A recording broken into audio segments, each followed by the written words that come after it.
बिस्मिल्लाहिर्रहमानिर्रहीम। अस्सलाम वालेकुम प्यारे व्यूअर्स, आज की वीडियो रोज़ा से मुतल्लिक है। रोज़ा इस्लाम का तीसरा अहम रुकन है। माह रमज़ान को तमाम महीनों पर फजीलत हासिल है। ये महीना रहमतों और बरकतों वाला है। इस पूरे महीने में रोज़े मुसलमानों पर फ़र्ज़ कर दिए गए हैं। कुरान में अल्लाह ताला ने हुक्म फरमाया है, और तुम में से जो कोई इस महीने को पाए वो इसमें रोज़े रखे। इस महीने में ये रहमत और बरकतों का महीना है। इंसान के दिल में इस महीने का एहतराम पैदा होता है, जिसकी बिना पर वो इबादत की तरफ राग़िब हो जाता है। इस माह में बुराई के दरवाज़े बंद कर दिए जाते हैं और शैतान को जंजीरों में जकड़ दिया जाता है। इन सारी बातों के अलावा रोज़े के कुछ जिस्मानी फ़वाइद हैं। वो ये है कि रोज़ा रखने से जिस्म में मौजूद चर्बी कम हो जाती है और वज़न में कमी आ जाती है। दिमागी काम करने की सलाहियत बढ़ जाती है। सीने की जलन दूर हो जाती है। ब्लड प्रेशर कम हो जाता है। शुगर लेवल भी कंट्रोल में आ जाता है। गर्ज़ जिस्मानी निज़ाम तमाम बेहतर हो जाता है।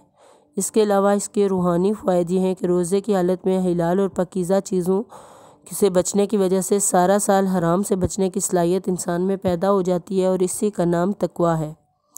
आम दिनों में अल्लाह की नेमतों का एहसास नहीं होता, लेकिन जब इंसान पूरा दिन रोज़ा रख के भूख प्यास बर्दाश्त करता है और इफ्तारी के वक्त अल्लाह की नेमतों से मुस्तफ़ीद होता है, तो रूह और बदन का रो अल्लाह की नेमतों के शुक्रगुज़ारी में डूब जाता है। रोज़ा रखने से बुराइयों की तरफ ध्यान कम हो जाता है, और साल भर जो बुराइयों की तरफ ज़हन राग़िब होता है उसको भी कम करने में इंसान को मदद मिलती है। रोज़ा रखने से भूख और प्यास बर्दाश्त करने से अल्लाह ताला के ऊपर अपना सारा कुछ कुर्बान करने का जज्बा पैदा होता है। रोज़े में भूख और प्यास बर्दाश्त करने से इंसान में गरीबों के बारे में हमदर्दी पैदा होती है कि वो किस तरह से भूख बर्दाश्त करते हैं, तो अल्लाह की राह में फिर इंसान दिल खोल कर खर्च करने पर आमादा हो जाता है। रूहानी और जिस्मानी फ़ायदे के अलावा कुछ इज्तिमाई फ़ायदे ये हैं कि रोज़ादार छोटी बड़ी बुराइयों से बचा रहता है। दिन भर भूखा प्यासा रहने से लोगों का एहसास उसके अंदर होता है। हमदर्दी पैदा हो जाती है। रोज़ा रखने से इंसान की सेहत बेहतर हो जाती है। रमज़ान मुबारक में सहरी इफ्तारी का वक्त मुकर्रर है, इससे नज़्म व ज़ब्त पैदा होता है। रोज़े में के दौरान भूख प्यास और ख्वाहिशात पर काबू पाने से इंसान के अंदर तक़वा पैदा होता है। अल्लाह ताला रोज़ेदार के पिछले तमाम गुनाहों को माफ़ फरमा देता है।